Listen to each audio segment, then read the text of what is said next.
Assalamualaikum warahmatullahi wabarakatuh. Waalaikumsalam warahmatullahi wabarakatuh. Alhamdulillahi wa kafa.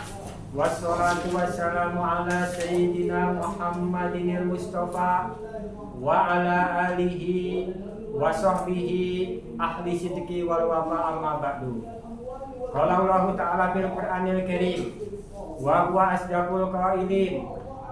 Ya ayyuhalladzina amanu taqullaha haqqa tuqatih wa la tamutunna illa wa antum muslimun.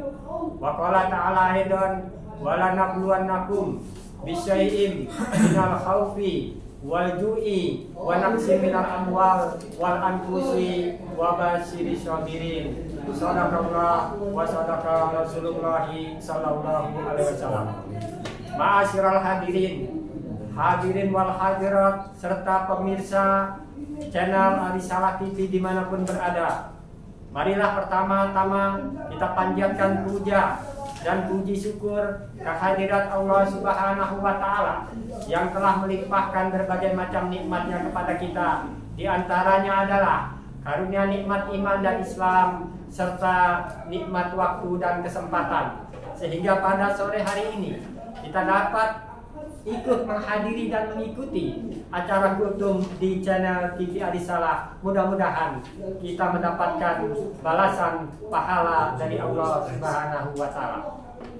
Salawat teriring salam semoga senantiasa tercurah kepada junjungan kita Nabi besar Muhammad sallallahu alaihi wasallam beserta keluarganya, para sahabatnya, dan juga kita sebagai umatnya. Mudah-mudahan mendapatkan syafaatnya di yaumil qiyamah. Amin amin ya rabbal alamin.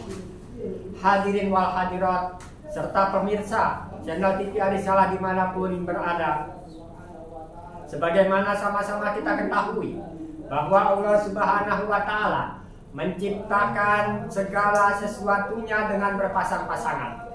Ada siang, ada malam, ada panas, ada hujan, ada laki-laki dan ada perempuan. Begitu juga dengan kehidupan kita sebagai manusia, maka setiap hari akan selalu ada perubahan serta perbedaan, baik itu bahagia maupun derita, akan selalu silih berganti dalam kehidupan kita.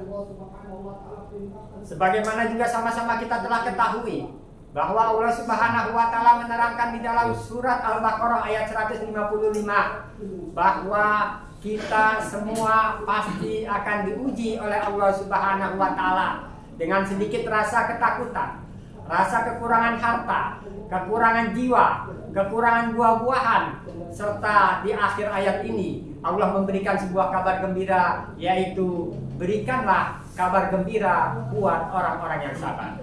Hadirin, tentu timbul pertanyaan buat kita, kenapa Allah memberikan ujian kepada kita? Namun sebelum saya bahas lebih lanjut, yang perlu sama-sama kita ketahui bahwa ujian itu menurut sebagian masyarakat kita umumnya yang disebut ujian itu adalah segala sesuatu yang sifatnya tidak enak, yang sifatnya susah, sakit. Namun pada hakikatnya kesenangan, kebahagiaan, kekayaan itu juga merupakan ujian dari Allah Subhanahu wa Ta'ala, sebagaimana diterangkan Allah dalam surat Al-Anbiya ayat yang ke-20 yang berbunyi, walanabluwannakum bil khairi wasyarri, sesungguhnya kami akan menguji kamu dengan kesenangan dan kesusahan. Jadi umumnya hadirin, kebanyakan di antara kita hanya menganggap yang disebut ujian itu yang kesusah-susahnya. Betul apa betul? Betul. Padahal hakikatnya menurut Allah kekayaan, kesenangan, kebahagiaan itu juga ujian dari Allah Subhanahu wa Ta'ala. Kemudian timbul pertanyaan kita, kenapa Allah memberikan ujian kepada kita? Kenapa Allah memberikan musibah kepada kita? Kenapa Allah memberikan cobaan kepada kita? Tentu apa yang Allah berikan ada hikmah di balik musibah tersebut, ada kebaikan di balik sebuah ujian, cobaan dan musibah yang diberikan kepada manusia. Di antaranya paling tidak ada 3 hikmah di balik musibah. Oleh sebab itu pada kesempatan kultum sore hari ini saya akan membawakan sebuah judul tentang rahasia hikmah di balik musibah. Musibah bisa menjadi anugerah, Tergantung bagaimana kita menyikapi sebuah musibah tersebut. Yang pertama yang dapat saya simpulkan, bahwa dari musibah itu manusia keimanannya akan semakin bertambah. Kita lihat dalam sejarah Nabi Ayub alaihissalam, seorang nabi yang kita yakin keimanan dan ketakwaannya Nabi Ayub ini tidak perlu diragukan lagi. Seorang nabi yang terpelihara dari dosa, tapi apa kenyataannya? Nabi Ayub ini justru nabi yang paling banyak mendapatkan musibah. Yang pertama kita tahu bahwa Nabi Ayub punya anak,